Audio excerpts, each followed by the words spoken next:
Kung nakita ka sa damo niya akong mga gagaw, mga pagumangkon, nga for the long time, wala na nato na yung mama. Pero, lipay kayo ko aning nakabayulit. Diba?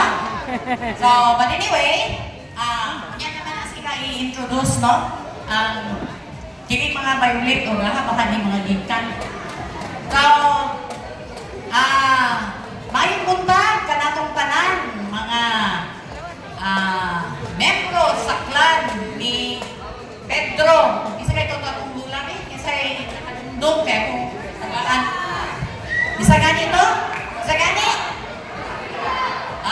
Dili yun mawala ang ngalan sa ato ang kanang lulo kay buhi yun ni ang ilang anak gibuhi ni Anting Choy Mitong.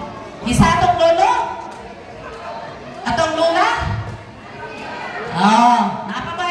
Napabay Pedro sa atong mga anak, kung Marcela karon na si Lingling ra o si Anting Itloy, diba?